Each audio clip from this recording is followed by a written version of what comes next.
The real estate prices in Canada has been trending downwards for the last 2 years. Even after 3 rate cuts, the market hasn't bounced yet. And if you look at the chart, which is produced by Korea to track the benchmark home price index, we can see that the market peaked in February 2022. And since then, there was a sharp decline. And after that, it tried to bounce back on 2 occasions, but then it came back down again. And this shows you that the price drops, the delta of the price drops is kind of getting smaller and smaller, which could mean that maybe the market is bottoming out. But that's just a projection. It's a theory. We cannot really predict that. But at least from a trending perspective, it is kind of, moving sideways. But overall, from the peak, the market has lost around 16.3% from a price depreciation perspective. So and in the dollar terms, that is equivalent to $138,000. So if you've purchased a property, let's say in February 2022, you probably have lost $138,000 on that property alone. Okay, so if it's a average home that costs around $713,000, so you pretty much lost your entire down payment, assuming you put down 20%. Okay, so if you sell that property today, you may not get anything back. Maybe you have to give something back to the bank, because just in case if you were in the negative amortization. So that's really the state of the real estate market. And if you look at the housing starts, that is also trending downwards.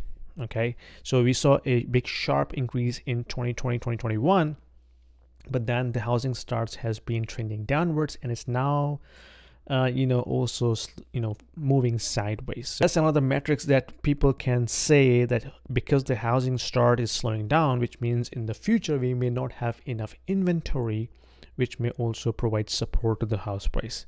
Could be. It's a good indicator to factor in, but that's just one indicator.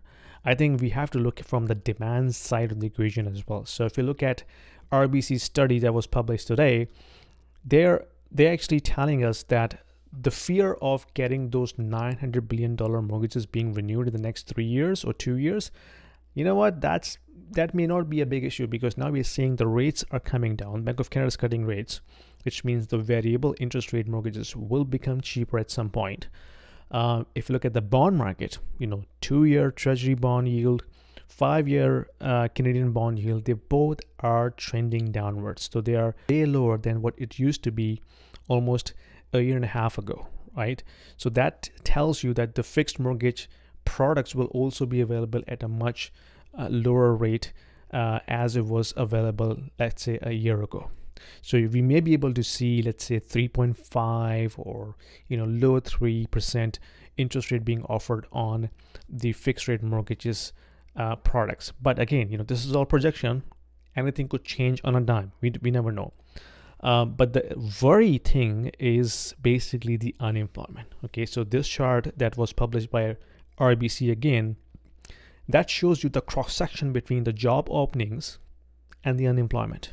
Okay, so this is an eye-opening chart, because what it is showing you that the job openings across Canada on average has been on a significant downtrend. So going all the way back to 2021, the rate of job openings has been sharply trending downwards. Since August 2023, this has been moving sideways. So we're not really creating, not only we reduce the rate of job creations, we actually are moving sideways, which means we're not creating any more jobs in the economy. In addition to that, the rate of unemployment has been trending higher. So basically, it's a double whammy. So you have an unemployment which is going up, and you have the rate of job opening which is going down. That's a double whammy. So to me, this is the biggest thing that we should be worried about. Okay, so you have 2 million people came into this country, and the immigration influx is still going on. At the same time, we're not producing enough jobs, and the unemployment is going up. So according to RBC, that unemployment rate, which is now 6.5%, that is projected to go up to 7% in 2025.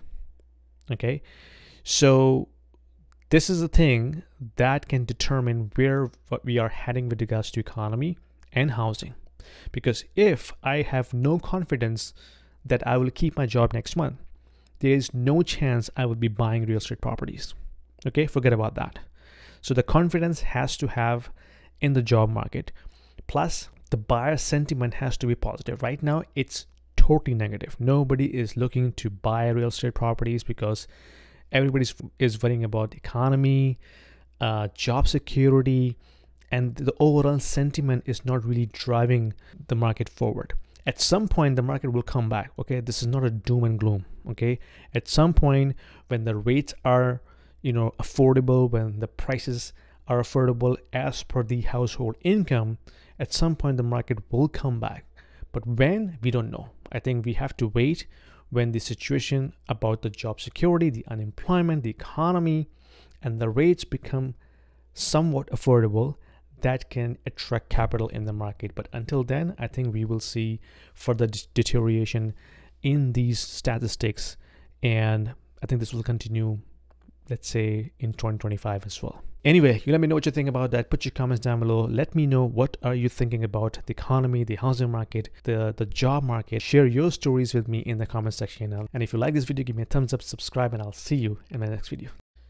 If you are an investor in the US, in Canada, or in Europe, and you are considering investing into Dubai real estate market, this video is for you, because we have a platform called Stake, which allows you to invest into the residential real estate market and start earning rental income right away without going through a lengthy documentation process or coming up with a heavy down payment.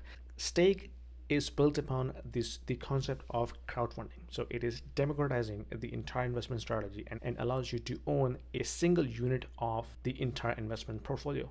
So you don't have to own the entire property, right? You can be part of the pool that can actually own a piece of property, a piece of real estate. So that allows you to start with as low as 2,000 dirhams, and you can slowly ramp up. So as you start investing into it, you can not only own a bit of real estate, but you also get a portion of the rental income on monthly basis. So it's a passive investment strategy, diversifying your portfolio from traditional North American or European markets into Dubai, which is hustling and bustling and growing very fast, and allows you to build your wealth over time. So don't delay. There is a link down there in the description. If you click on this, it will give you free 200 dirhams in your account right away to start with, and you can thank me later.